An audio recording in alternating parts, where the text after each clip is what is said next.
Let's talk about all of this in more detail with Andrew Latham, who's a professor of international relations at Macalester College, the former fellow at the Canadian Department of Foreign Affairs and International Trade. He's in St. Paul, Minnesota this morning. Professor, welcome to the program. I'm delighted to listen to you this morning.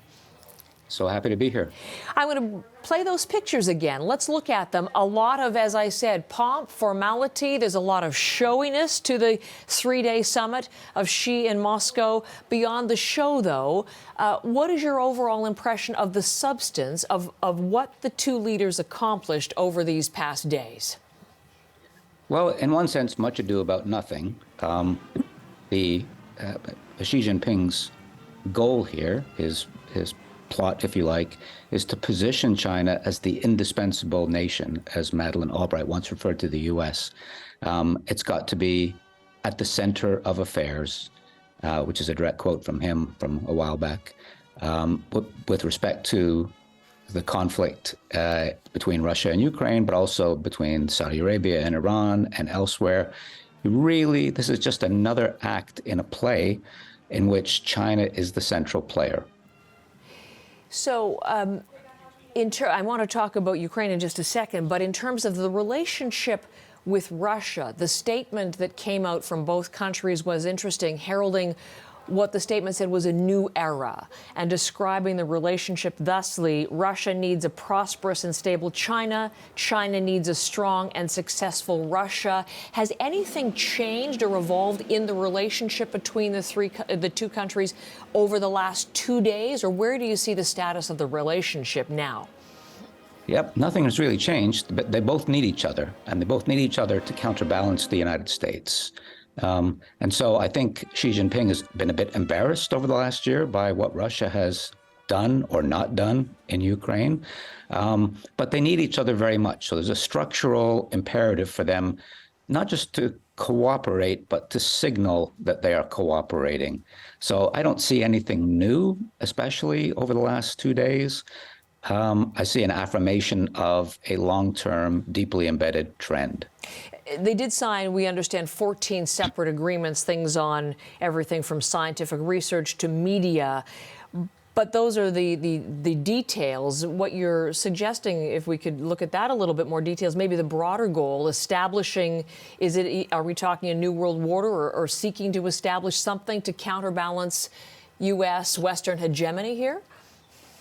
Well, that's exactly, I hesitate to invoke the metaphor of the Cold War. I think that gets us into some very dangerous territory very, very quickly. But as a shorthand, I think that's absolutely appropriate. We are looking at a titanic struggle between the United States, its friends, partners, and allies on the one hand, and China and Russia and their friends and allies on the other. It doesn't have to be like the Cold War, an existential struggle to the death. It's something that needs to be managed, but we shouldn't pretend that there's not that deep conflict and struggle going on. Okay. And so again, inserting China notably into all of these international matters.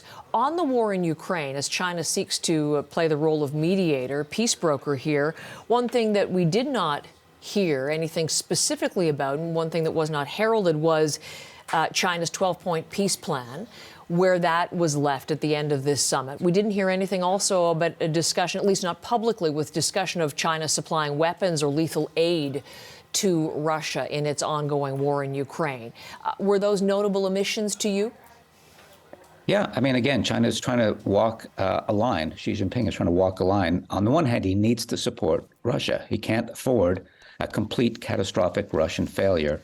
On the other hand, he can't afford to alienate certain European countries, certain Central Asian countries. So it's like an unlimited friendship, but with limits. And that the 12-point plan reflects that exactly. We will support you, but not to the end of the universe. Okay.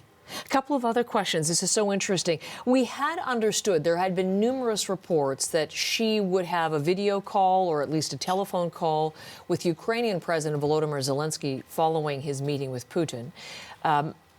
Zelensky is in Bakhmut today. We have had no word that there were any communications. Now, what do you take that to signal?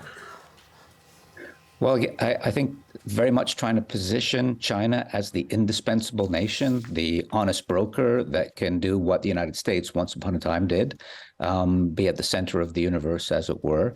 But if it didn't in fact take place, or has not yet to public knowledge, I can't imagine that Volodymyr Zelensky could care very much about what Xi Jinping has to say on this, knowing that it's going to be theater, it's going to be staged, and no. And as we've said, there's nothing in that 12-point plan that has anything regarding Russian withdrawal from Ukrainian territory, which is a non-starter from Zelensky's perspective. One of the things that we did get substantively was an invitation from Xi Jinping for Vladimir Putin to visit China later on this year. And this is coming just days, of course, Professor, after the International Criminal Court accused him of war crimes, issued a warrant for Vladimir Putin. So Putin, for many world leaders, would be a pariah as a result, clearly not for Xi. What do you make of this, the invitation to travel to China and further deepen the relationship?